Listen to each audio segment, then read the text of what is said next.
matin, il est 6h26 en ce 18 novembre 2014. Aujourd'hui dans l'histoire, on voyage dans notre histoire tous les matins avec Franck Ferrand. Bonjour Franck. Bonjour Thomas. Dites-nous à quel 18 novembre vous a déposé votre machine à remonter le temps ce matin. Le 18 novembre 1307, nous sommes en Suisse avec Guillaume Tell, le héros suisse, vous savez, avec son chapeau long surmonté d'une plume. Oui.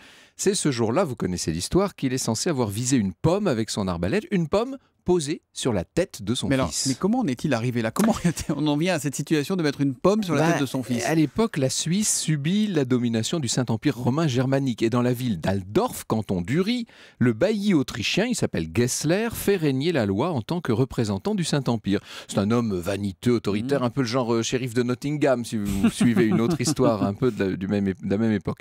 Un jour, il décide d'accrocher son chapeau à un mât. On a une hampe sur la place du village d'Altdorf. Et il oblige les habitants à se prosterner à chaque fois qu'ils vont passer devant le chapeau. Et j'imagine que notre Guillaume Tell a refusé, c'est le début de ses problèmes. Exactement, il est avec son fils Walter et soit oubli, soit geste politique, il ne salue pas le chapeau. Alors Guillaume est dénoncé, il est traduit devant Gessler, en qui germe cette idée terrible. On va adosser le jeune Walter à un arbre, on place une pomme en équilibre sur sa tête et le défi est simple.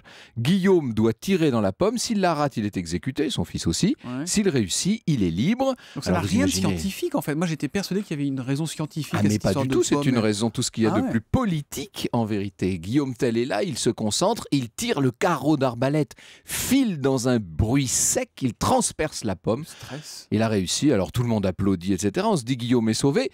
Mais non, parce que notre homme avait dissimulé dans sa manche un deuxième carreau pour se défendre, s'enfuir avec son fils en cas d'échec.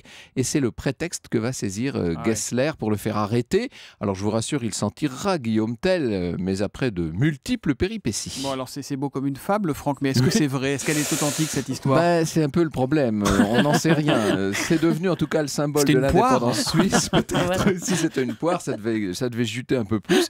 Alors il y a sans doute du vrai, mais il y a pas mal d'inventions aussi. Bref, l'épisode est à la frontière entre légende et histoire. C'est aussi comme ça qu'on l'aime l'histoire, qu'on retrouve avec vous tout à l'heure à 14h sur Europe 1. Vous nous parlerez de quoi? On parlera de toutes sortes de faits divers en compagnie de Didier Decoing et moi je vous parlerai de l'incendie du bazar de la Charité. Eh ben dis donc, au cœur de l'histoire, c'est en quelle année ça, l'incendie du bazar de la Charité? 1897. On va revenir plus près de chez nous. Au cœur de l'histoire donc à 14h sur Europe 1. Merci Franck et à tout à l'heure. Bonne journée.